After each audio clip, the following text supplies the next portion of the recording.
Mbelo. Abe. Sasa Salama. Vipi umekula? Tumekula. Wote? Mimi nipo ndani.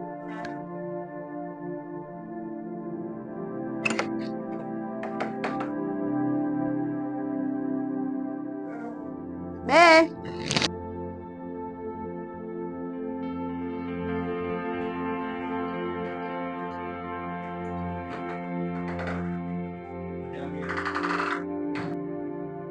Abe. Sasa leo tutaendelea kuishi nao mpaka lini? Hii nyumba lazima sisi tu wamiliki, mimi na wewe. Haiwezekani hii nyumba wamiliki hao. Hiyo sio kweli. Mwanamume hapa wamiliki watu nyumba, hata damu watu damu. Hii nyumba ni lazima tumiliki mimi na wewe. Ili kufanikiwa hiyo lazima tuwatimue hao mundani. Kwa tuwatimue. Tunawatimua leo hii. Mwite Amina aje atoe mabegi yake. Hataki tole mabegi yake, tupa nje aondoke leo hii. Mwite Amina. Anaweza kutembea wewe mwingine sana. Amina. Njoo.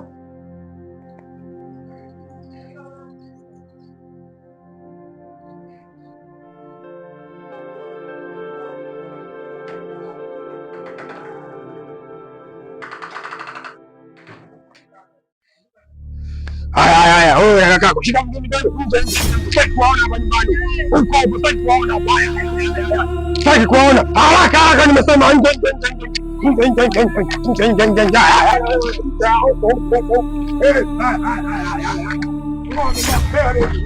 Nyanyuka bwana, nyanyuka. Mkakumbatiana kwa sababu ya change time. Mimi mna nyumba. Hii nyumba ni urithi kwa mimi. Nje.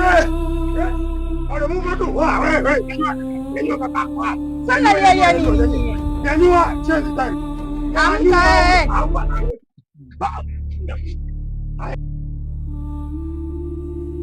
Wataki hapa ndani wote na babi haya. Utajua wewe kama kulala hapo kama kufanyaje. Haya. Mambo kabisa ni. Sikilizeni.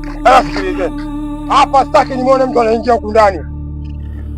Ole wake mtu yoyote aweke pua yake hapo. Hizi kongola zenu. Hizi kongola zenu. Kutia pale. Ole wenu.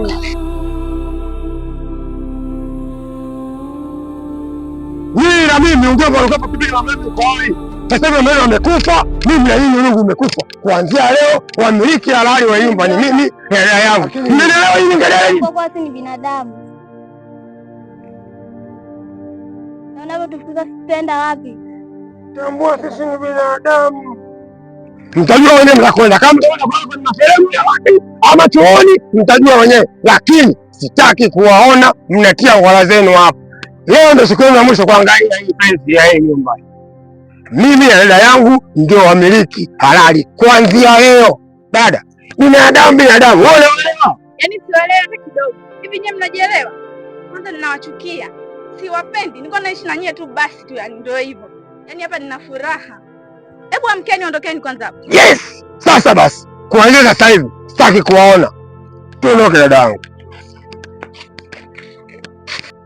Kaka. Sasa tutaenda wapi? Ndio hivyo mdogo wangu, tushafukuzwa tayari. Tukatafuta tu maisha mtaani. Ama kweli kwa uyaone. Binadamu ana roho mbaya sana. Baada ya kuona wazazi wetu wamefariki, ndio natufanyia hivi kweli? Sawa. Ila Mungu yupo pamoja nasi. Usikate tamaa.